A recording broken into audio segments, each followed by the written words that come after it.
السلام عليكم ورحمة الله وبركاته. ازيكم يا حبايب ام لولا؟ عاملين ايه؟ يا رب تكونوا بخير. النهارده ان شاء الله هننضف الممبار بحاجة كده ما تتخيلهاش. وطبعا ايه موجودة عند العطار وسهلة جدا جدا جدا.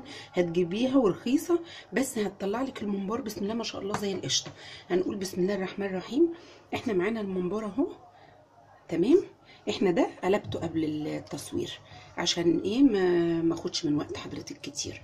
بصي، بتجيبي سن السكينه كده، شايفه، وبتدخلي بالشكل ده، تمام. هو سهل جدا يا جماعه والله، وما فيهوش اي صعوبه. شايفه بيتقلب معاكي بكل سهوله. احنا اهم حاجه يكون نضيفه زي الفل، تمام. وهنقلب التانية اهي. بص حضرتك معايا، بنحط سن السكينة كده اهو، وبنقلب بكل سهولة. خلاص. طبعا الممبار انا بصراحه بعد احترامي لكل الناس اللي بتنضفه بجلده انابيب، واللي بالازاز بغطا الازازه، واللي بازازه، واللي بحرف الصينيه، انا بصراحه ما بقتنعش غير بالسكينه يا جماعه. معلش يعني بعد احترامي لكل الناس. المهم الوصفه دي بقى هتجيبيها من عند العطار. بتجيبي ب2 جنيه رده، ماشي، رده. بتاخدي منهم شويه كده وشويه ملح، يعني قد معلقه كده ملح، تمام. وبتقلبيهم كده وبتسيبيهم في الممبار، تمام. وتدعكي الرده دي، ما اقولكيش بصوا يا جماعه بسم الله ما شاء الله، بتخلي الممبار بسم الله ما شاء الله زي القشطه. هنفضل ندعك كده، خلاص. هندعك اهو الرده دي مع الملح، ونسيبها شويه ونرجع نشوف عملنا ايه. اهو يا جماعه الممبار مع الرده. يا ريت بقى تبقى رده خشنه. الرده الخشنه عند العطار احسن. انا بصراحه لقيت ناعمه فقلت ايه هتقضي الغرض باذن الله ومفيش اي مشكله، تمام. احنا بقى هنمسك الممبار كده. الرده دي بتسهل لنا، احنا مقطعين الممبار طبعا عشان ما يغلبناش. هنحطه على الصينيه بالشكل ده، تمام. وتمسكيه تجرديه بالسكينه بالشكل ده كده، شايفه؟ يعني بكل سهوله بسم الله ما شاء الله. شايفه مفيش اي مجهود، ما شاء الله. شايفه اهو اهو. بصي الحاجات دي، تمام، نزلت بكل سهوله. انت كمان كل ما تنقعيه شويه هتلاقيه في الرده دي نزل زي القشطه كده ما شاء الله. شايفه؟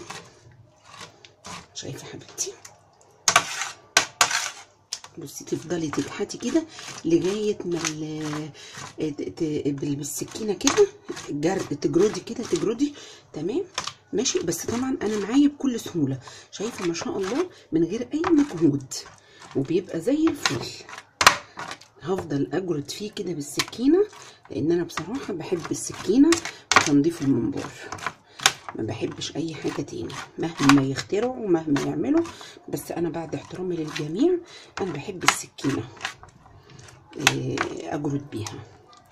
شايفه؟ بصي بكل سهوله عمل ازاي، تمام. احنا طبعا هنكحت كل الكميه دي، هنجردها جامد جدا بالسكينه بطريقه الكحت دي، خلاص. بس ايه، بصي انا ما ببذلش اي مجهود. شايفاني حضرتك؟ بصي بصي طلع قد ايه اهو. هعمل كل الكميه وارجع لكم حبايبي.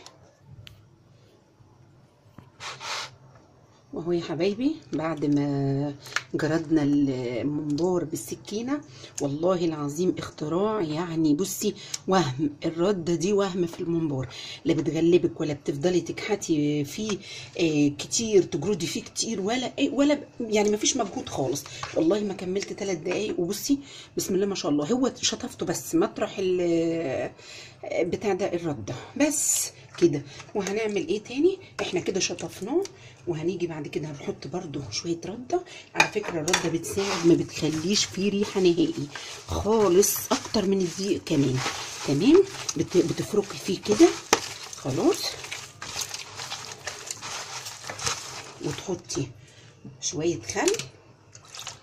تمام.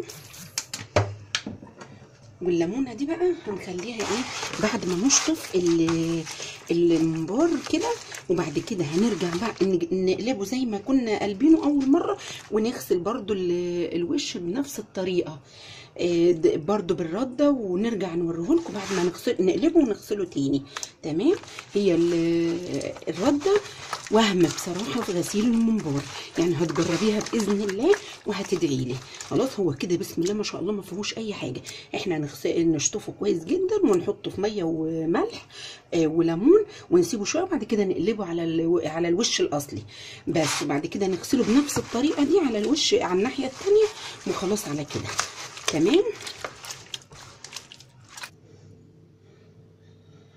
اهو يا حبايب قلب الممبار بعد ما نضفناه وغسلناه وقلبناه.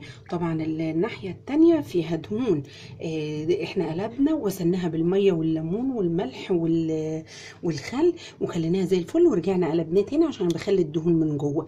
تمام. انت طبعا الوش ده اللي احنا قلنا هنغسله بالرده. تمام. بقى زي الفل اهو، وبعد كده قلبناه وغسلناه كذا مره، ونعينه دلوقتي بالميه والليمون ومعلقه خل وملح بس كده.